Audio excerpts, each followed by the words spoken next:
आणि या अनुषंगानं सध्या राज्याच्या राजकारणात कसं नवीन वळण येणार आहे याची।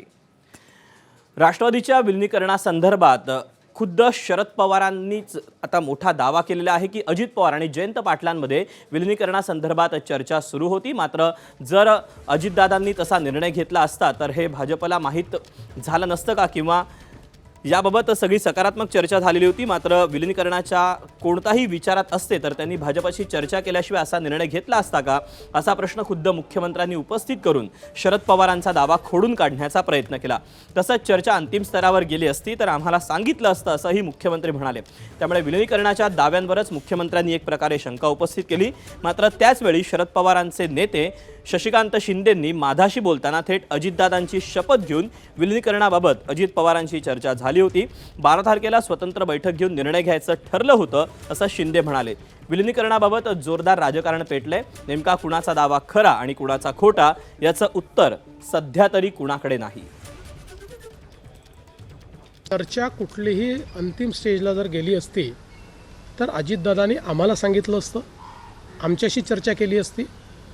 कुठली तारीख जर ठरली असती तर ते आमच्या सरकारमध्ये आहेत आणि सरकारमध्ये आमच्याशी शेअर न करता ते असा निर्णय घेऊ शकतील का?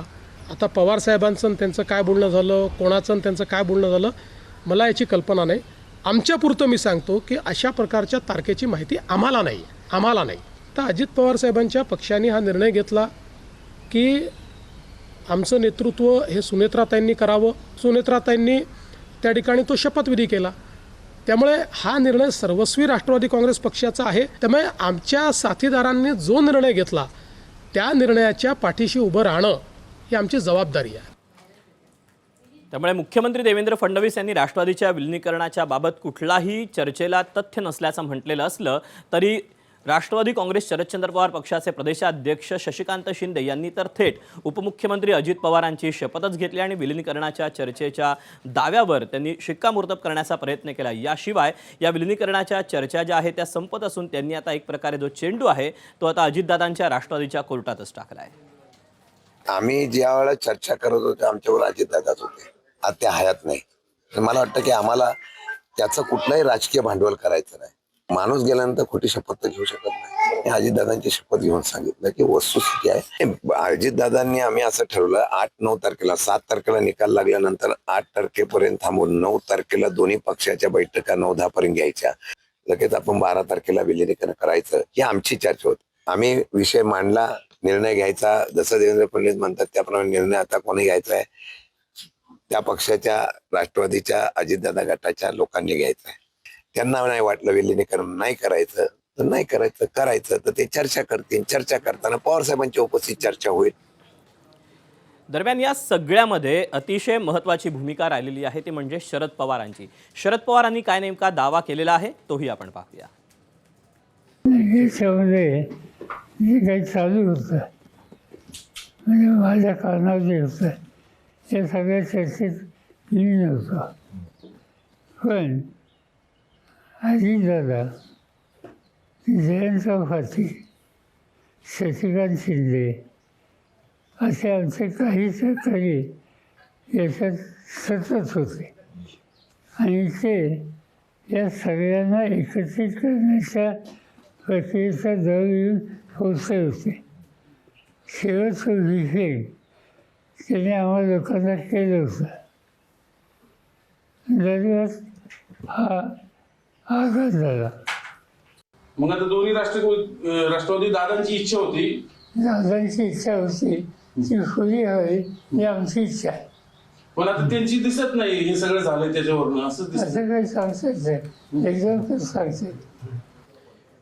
तेव्हा शरद पवारांच्या पक्षातील नेत्यांकडून विलीनीकरणाबाबत चर्चा या उपस्थित केल्या जात असतानाच विलीनीकरणाबाबतच्या ज्या चर्चा आहेत त्या अंत्यसंस्काराच वेळी का काढल्या गेल्या असा प्रश्न आता दादांच्या राष्ट्रवादीच्या नेत्यांनी उपस्थित केला आणि विलीनीकरणाबाबत काहीच माहिती नसल्याचंही त्यांनी सांगितलंय। पाहूया। खरं तर ती सुद्धा चर्चा अंत्यसंस्कार होण्याच्या पूर्वी ज्या पद्धतीने केली गेली हा प्रश्न कोणी विचारू शकेल, मी का विचारत नाही। का लगेच सुरुवात झाली चर्चा, कारण त्याच्यासाठी काय वेगळा विषयच नव्हता। आता आमचा इंडियामध्ये राहण्याचा निर्णय कायम राहील या भूमिकेशी जे सुसंगत असतील ते निर्णय करतील. दादांनी आमच्यासोबत विलिनीकरणाच्या बाबतीतला आम्ही दर मंगळवारी बैठकीला देवगिरीला असताना सुद्धा कधी केली नव्हती. जाणीवपूर्वक काय मंडळी तोच विषय तेच वारंवार चर्चा करतायत. ह्याच्यामध्ये सुनित्रा वहिनी आमच्या उत्तराधिकारी आहेत.